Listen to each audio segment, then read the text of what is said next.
आइए पूर्ण वर्ग बनाने यानी कंप्लीटिंग स्क्वायर का उपयोग करते हुए द्विघात समीकरण y बराबर ऋणात्मक 3 गुणा x का वर्ग जमा 24x घटा 27 को शीर्ष रूप में लिखते हैं और इसके बाद शीर्ष को पहचानने की कोशिश करते हैं। तो आइए सबसे पहले ये पता करते हैं कि शीर्ष रूप क्या होता है। लेकिन हमें यहां पूर्ण वर्ग बनाना है और एक फलन यानी फंक्शन बनाना है, या हम इसे बीज गणितीय तरीके से कुशलता पूर्वक हल करने की कोशिश करेंगे ताकि ये y बराबर a गुणा x घटा b का वर्ग जमा c के रूप में हो। तो हमें यहां इस समीकरण को इसी रूप में लिखना है। हम इसको शीर्ष रूप यानी वर्टेक्स फॉर्म कहते हैं। जब आप इसे शीर्ष रूप में लिख देते हैं तो आप देखेंगे कि हम यहां इस शीर्ष के लिए x का मान आसानी से निकाल सकते हैं। आइए देखते हैं कि यह समीकरण शून्य के बराबर कब होता है। तो हम कह सकते हैं कि ऐसा करने से हमें b मिलेगा, इस शीर्ष का y मान। अगर यह शून्य के बराबर है तो y का मान c होगा। आइए देखते हैं कि यहां यह शीर्ष यानी वर्टेक्स क्यों है और यह शीर्ष यहां उपयोगी क्यों होगा। अब हम इस समीकरण को इस रूप में लाने के लिए कुशलता पूर्वक हल करने की कोशिश करेंगे। तो आइए इसे यहां दोबारा लिखते हैं। हम देख सकते हैं कि यहां सभी संख्याएं 3 से विभाज्य हैं। हम जानते हैं कि अगर x का वर्ग वाले पद का गुणांक 1 है तो हम इसका हल आसानी से कर सकते हैं। तो आइए यहां से ऋणात्मक 3 को गुणनखंडन द्वारा बाहर करते हैं। हम इस समीकरण को यहां दोबारा इस तरह लिख सकते हैं। y बराबर ऋणात्मक 3 गुणा कोष्ठक में x का वर्ग और 24x को ऋणात्मक 3 से विभाजित करने पर घटा 8x और ऋणात्मक 27 को ऋणात्मक 3 से विभाजित करने पर जमा 9। हम यहां कुछ ही देर में देखेंगे कि हमने ऐसा क्यों किया है। तो ऐसा करने से हम इस व्यंजक को पूर्ण वर्ग के रूप में व्यक्त यानी एक्सप्रेस कर सकते हैं। तो ऐसा करने से हमें इसका शीर्ष रूप मिलेगा। हमें यहां इस व्यंजक को पूर्ण वर्ग के रूप में व्यक्त करना है। तो आइए देखते हैं कि हम इसे कैसे कर सकते हैं। हम देख सकते हैं कि हमारे पास x का वर्ग घटा 8x है और अगर यहां हमारे पास धनात्मक 16 होता, क्योंकि हम इसे ऐसे सोचते हैं कि यहां ऋणात्मक 8 को 2 से विभाजित करने पर ऋणात्मक 4 मिलता और अगर हम इसका वर्ग करते तो हमें धनात्मक 16 मिलता। तो अगर यहां हमारे पास धनात्मक 16 होता तो ये एक पूर्ण वर्ग होता और ये x घटा 4 का वर्ग के बराबर होता। लेकिन हम यहां 16 को अकेले नहीं जोड़ सकते हैं। हमें इतना ही मान या तो दूसरे पक्ष में जोड़ना होगा और फिर हम उसे ऋणात्मक 3 से विभाजित करेंगे, या हमें यहां 16 को घटाना होगा। ध्यान दीजिए, हमने यहां इस व्यंजक के मान में कोई परिवर्तन नहीं किया है। हमने यहां 16 जोड़ा और 16 घटाया, इसलिए ये 0 के बराबर होगा। इसलिए हम कह सकते हैं कि हमने इसके मानों में कोई भी परिवर्तन नहीं किया है। लेकिन हमने यहां ऐसा किया क्योंकि हमें इस समीकरण का पूर्ण वर्ग बनाना है। तो यहां ये कोष्ठक में x घटा 4 का वर्ग है।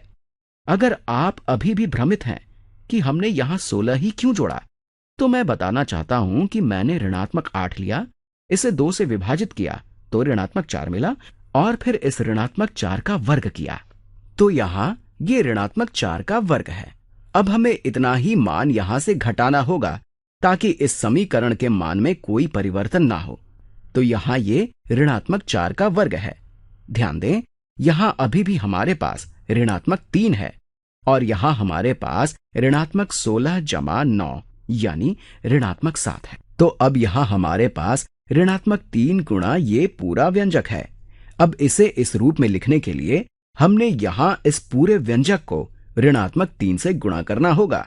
तो गुणा करने पर ये y बराबर ऋणात्मक 3 गुणा कोष्ठक में x घटा 4 का वर्ग और ऋणात्मक 3 गुणा ऋणात्मक 7 बराबर धनात्मक 21 मिलता है।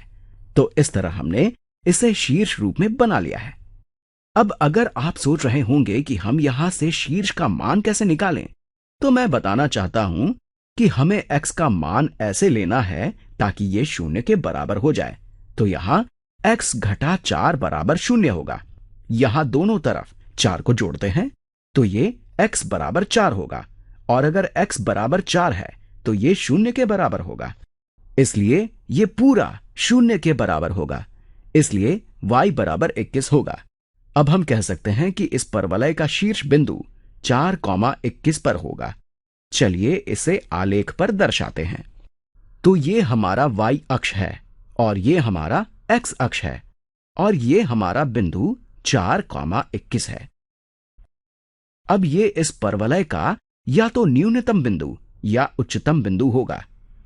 आइए अब पता लगाते हैं कि ये न्यूनतम यानी मिनिमम बिंदु है या उच्चतम यानी मैक्सिमम बिंदु है। आइए इसको पता लगाने के लिए इस समीकरण को देखते हैं। यहां ये x घटा 4 का वर्ग 0 से बड़ा या बराबर यानी ग्रेटर देन या इक्वल टू होगा। यहां ये शायद ही 0 के बराबर होगा। हमें यहां इसका वर्ग करना है, इसलिए ये एक ऋणोत्तर यानी नॉन नेगेटिव संख्या है। लेकिन जब आप एक ऋणोत्तर संख्या लेते हैं और इसे ऋणात्मक 3 से गुणा करते हैं तो हम स्पष्ट रूप से कह सकते हैं कि ये पूरा या तो 0 से छोटा या बराबर यानी लेस देन और इक्वल टू होगा।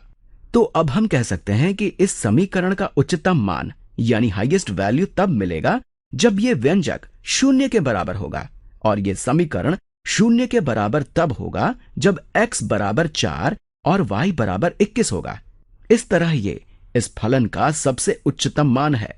तो अब हम कह सकते हैं कि ये यहां से नीचे की तरफ जाएगा, क्योंकि अगर हम x को 4 तक स्थानांतरित करते हैं तो ये व्यंजक एक ऋणोत्तर संख्या होगी। अब जब हम इस ऋणोत्तर संख्या का वर्ग करेंगे तो हमें धनात्मक मिलेगा और अगर इसके बाद हम इसे ऋणात्मक 3 से गुणा करते हैं तो ये फिर से ऋणात्मक हो जाएगा। इसलिए यहां हमारे पास ऋणात्मक संख्या जमा 21 है जो कि 21 से छोटा होगा। इसलिए हमारा परवलय कुछ इस तरह का दिखेगा। तो ये हमारा परवलय है। इसलिए हम कह सकते हैं कि हमारा शीर्ष रूप उपयोगी है।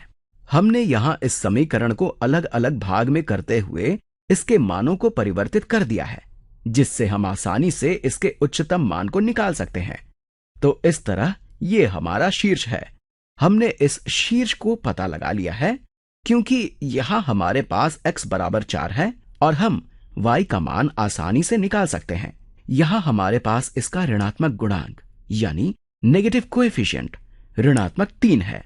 इसलिए हम कह सकते हैं कि ये आलेख नीचे की ओर खुलेगा और अगर ये धनात्मक 3 होता तो इसका न्यूनतम बिंदु 0 पर होता और इसका आलेख ऊपर की ओर खुलता।